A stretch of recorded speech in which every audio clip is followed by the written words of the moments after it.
ಇಂದೇ ಡೌನ್ಲೋಡ್ ಮಾಡಿ ಮತ್ತು ನಿಮ್ಮ ನೆಚ್ಚಿನ ಶೋಗಳನ್ನು ಆನಂದಿಸಿ.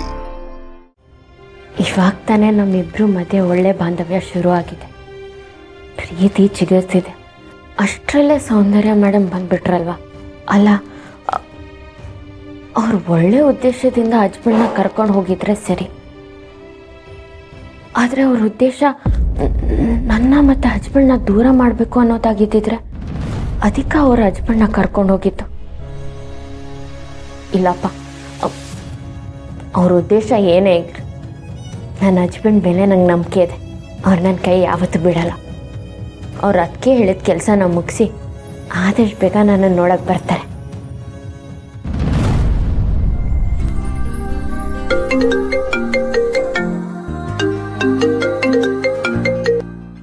ಹಲೋ ಹಸ್ಬೆಂಡು, ನಿಮ್ಮನ್ನೇ ನೆನ್ಸ್ಕೊತಿದ್ದೆ.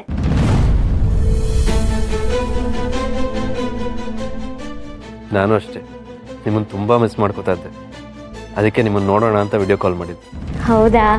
ನಿಮ್ಮ ಜೊತೆ ಕಳೆದಿರೋ ಪ್ರತಿ ಕ್ಷಣನೂ ನಾನು ಲೈಫ್ ಲಾಂಗ್ ಮರೆಯಲ್ಲ. ಈ ಗೋಲ್ಡನ್ ಮೂಮೆಂಟ್ಸ್ ಅಂತಾರಲ್ಲ, ಆ ಥರ ಆಗಿದೆ ನನಗೆ.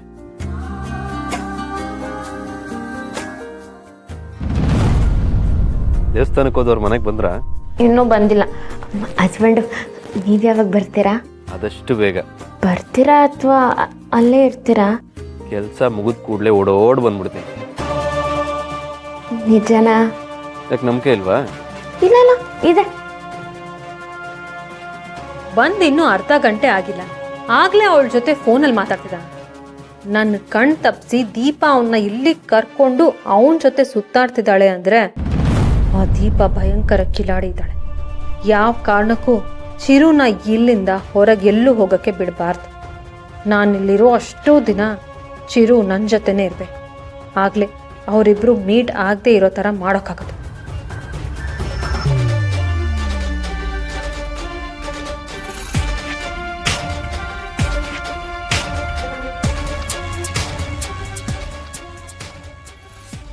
Chiru, what is this? ನೀನೇನು ಮಾಡ್ತಿದ್ಯಾ? ಎಷ್ಟೊಂದು ಇಂಪಾರ್ಟೆಂಟ್ ಕೆಲಸ ಇದೆ, ಪೆಂಡಿಂಗ್ ಕೆಲಸ ಎಲ್ಲ ಮುಗಿಸ್ಲಿ ಅಂತ ನಾನು ನಿನ್ನ ಇಲ್ಲಿ ಕರ್ಕೊಂಡು ಬಂದರೆ ಫೋನಲ್ಲಿ ಮಾತಾಡ್ಕೊಂಡು ಟೈಮ್ ಪಾಸ್ ಮಾಡ್ತಾ ಇದೆಯಾ? ನಾನು ದೀಪ ಅವ್ರ ಜೊತೆ ಮಾತಾಡ್ತಿದ್ದೆ. ಅದಕ್ಕೆ ಗೊತ್ತು, ಆದರೆ ನೀನೀಗ ಮೊದಲು ಕ್ಲೈಂಟ್ಸ್ ಮೀಟಿಂಗಿಗೆ ಅಟೆಂಡ್ ಆಗಬೇಕು. ಅದಕ್ಕೆ ಮೊದಲು ರೆಡಿ ಆಗು. ಆ್ಯಂಡ್ ಮೋಸ್ಟ್ ಇಂಪಾರ್ಟೆಂಟ್ಲಿ, ನನ್ನ ಪರ್ಮಿಷನ್ ಇಲ್ಲದೆ ಈ ರೆಸಾರ್ಟ್ ಬಿಟ್ಟು ನೀನು ಎಲ್ಲೂ ಹೊರಗೆ ಹೋಗೋಕ್ಕಾಗಿಲ್ಲ. ರೆಡಿಯಾಗಿ ಒಳಗೆ ಬಾ. ಅದಕ್ಕೆ ಯಾಕೆ ಹೀಗೆ ಆಡ್ತಾ ಇದ್ದಾರೆ? ಪಾಪ ದೀಪ ಅವ್ರು ಎಷ್ಟು ಬೇಜಾರು ಮಾಡ್ಕೊಂಡ್ರೋ ಏನೋ. ಯಾಕೋ ನನ್ನ ಅನುಮಾನ ನಿಜ ಆಗ್ತಿದೆ. ನಮ್ಮಿಬ್ಬರನ್ನ ದೂರ ಮಾಡಬೇಕು ಅಂತಾನೆ ಸೌಂದರ್ಯ ಮೇಡಮ್ ಅಷ್ಟು ದೂರದಿಂದ ಬಂದ್ರ.